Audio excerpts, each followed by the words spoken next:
sequencing is something that we work on a lot with a lot of our players, even a lot of our better players.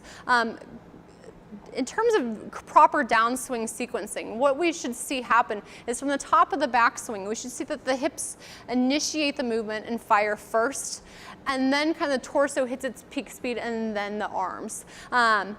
While that's what's happening, in reality it may feel a little different. So if you look at the best players and you watch any of the guys on tour, at impact, they kind of look like this, where their hips are open towards the target, their shoulders are closed relative to their hips or even square towards the target, and their hands are out in front of the club face here.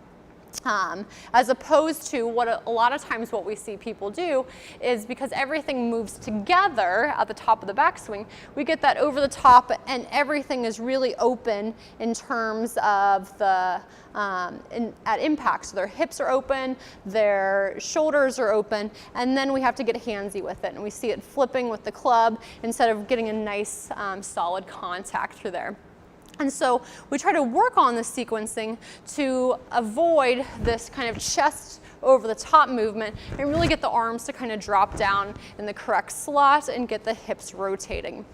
So one of the drills that we're going to do is we're going to use our soft weight ball, and from here Chloe's going to get in her golf posture, and we're first just going to work on the arm movement. So I found a lot of people, they have no idea how to just move their arms without moving their chest, right? So there's arm movement and there's chest movement, but we can move them independently of each other, but not everyone knows how to do that. So she's going to take the top of her backswing and just move her arms down towards impact. She's throwing that ball. She's want to be able to throw or move her hands quickly, fast down towards impact.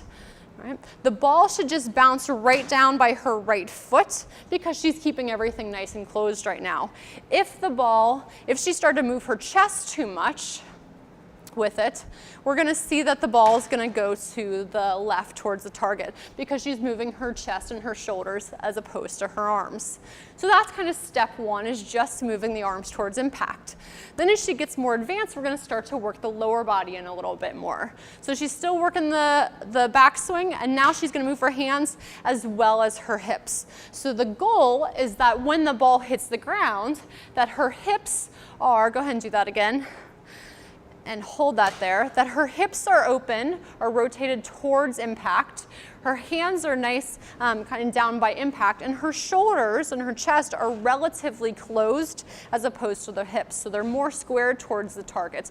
They're not all the way open like this, because that means she got too chesty with it. Or she's not like this, where she gets too chesty with it.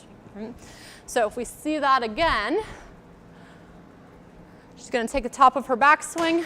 And again, she's throwing her arms, she's turning her hips, the chest is staying relatively closed. That's going to put her in a great impact position. Again, something you can do in the gym to be able to help with your sequencing out on the course.